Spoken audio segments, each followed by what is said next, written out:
So I know the running narrative is that Israel's to blame for everything, and Mossad is the worst intelligence agency in the world, and that that Israel controls the world. But since I don't believe that, because it's coming from people that I have absolutely no faith in, and most of them sound like whiny liberals, I'd like to offer another possibility, just because of some connections that are really strange. You know, I know that Tucker has been running with the narrative that the former Israeli prime minister lived with Epstein or was there several times. Yeah, and I wonder if that has anything to do with trying to catch Epstein, maybe being involved with Arabs that don't like America. I don't know. Let's go down the rabbit hole together, shall we? And you know, it all goes back to 1981 or the 80s, when Donald Trump seemed to be doing, what most citizens wouldn't do. I mean, as far as, cared about his reputation, cared about not breaking the law. Went above and beyond to where that's what this is all about. Of course, the media's not going to tell you that. Because the media has to make the man that's been the most uncorrupt person probably in human history, other than Jesus Christ, the most uncorrupt person into some criminal.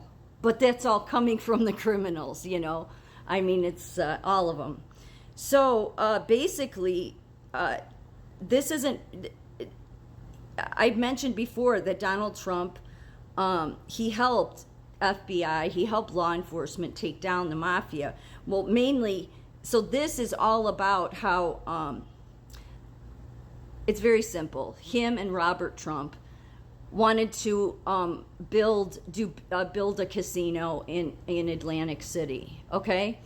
But he knew about the very high crime there, or the very mob controlled there, and so he had reached out to the FBI. And I think this is why he said, I've never contacted the FBI, because he says that stuff, is the FBI going to clarify?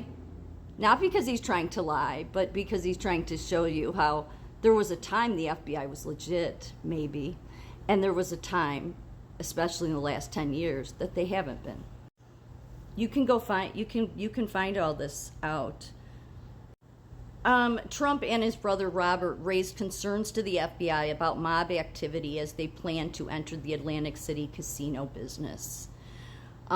Trump met with FBI agents and to demonstrate his willingness to avoid criminal elements. Who does this? He hadn't done anything wrong, but to avoid any criminal elements. He proposed allowing undercover FBI agents to work inside his planned casinos to monitor and potentially deter organized crime. Yeah, has any of the media mentioned that? No, of course. Because who does that? He hasn't done anything wrong. He reaches out to them to make sure everything's on the up and really. And the FBI did develop a plan.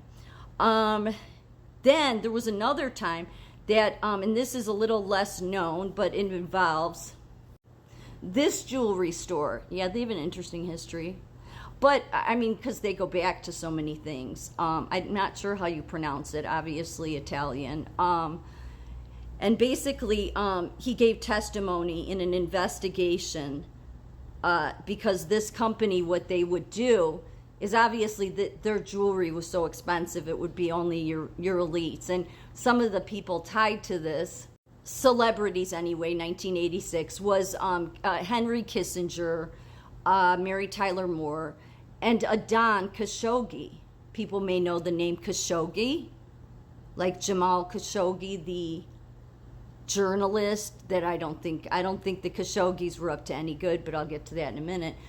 But they were all involved in this, and instead of going after... So what the jewelry store would do is they would give them the jewelry, but then send them a box. So there was never any taxes.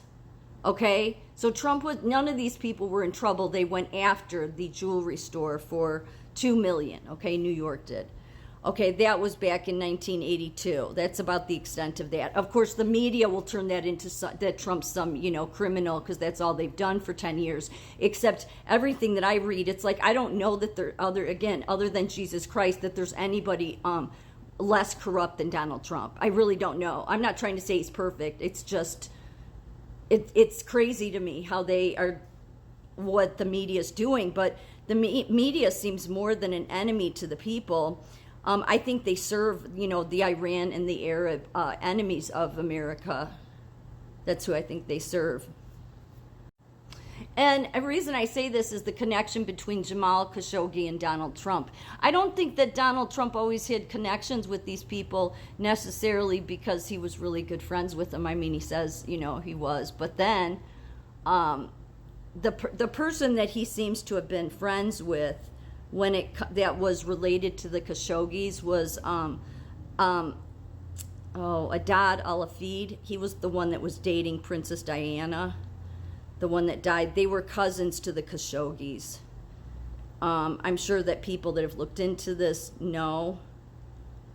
So the Khashoggis were tied to this company. Yeah, the Triad International Holdings. Talk about an organization that seems like it owned everything in the world. At one time it did, and then and see, the problem is with the Saudi Arabia prince bin Salman. I know I'm saying his name wrong, but the current crown prince. See, Saudi Arabia's family was not happy with the Khashoggis because they were representing poorly Saudi Arabia with the relationship of America. So I know everybody went crazy because, Khashoggi, Jamal Khashoggi, the reporter, who was very influential in Congress, I might add, but his family was all involved in arms dealing and was tied to, they, owned this Triad International Holdings. Okay? And then he walked in, he knew he couldn't go back to Saudi Arabia because he was writing hit pieces on Saudi Arabia all the time. And then he walked into a Turkey or Istanbul consulate because he was going to get married again or something, and he never came out. And supposedly Saudi Arabia chopped him up into little pieces. Yeah, I don't know. It seems that many of these people, then they go back to like Osama bin, like terrorists that aren't good people. I'm not saying directly he did, but when you go further down the rabbit hole. And this was Ivana, I always get the names, Ivana Trump with Adnan Khashoggi.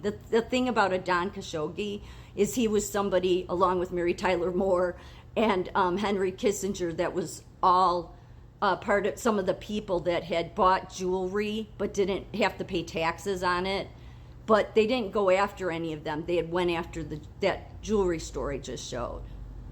But then in 2018, Don Jr. posted on Twitter about the missing Saudi journalists being tied to terrorists. That's what I've thought for a while. And then the reason and I'm not saying Saudi Arabia was not happy with the Khashoggis. But I'm saying go back to 9/11. How many people were involved with Epstein because they were trying to get to the root of the problem, if you know what I mean? Just because that is former Israeli prime minister met with Epstein doesn't mean he was involved with anything nefarious with children. Some of these undercover agents that people keep, because there's no evidence that Epstein was Mossad or CIA or any of that, but Tucker Carlson, the fake news himself, will continue to push that agenda. There's no evidence for it, though. Again, no evidence for it. But there's this evidence. Yes, Ghislaine Maxwell hires lawyer who defended Osama bin Laden's henchmen. Yeah, a pretty big-time lawyer named Bobby Sternheim. And she also happened to represent good old Diddy. All the same players, all the same bad actors. So that lawyer, Bobby Sternheim, she represented Diddy, but she was also defended Khalid al-Fawaz. It was Osama bin Laden's aide. Yeah, most of the enemies to our country are the people that are trying to take Israel down. I wouldn't trust any of them.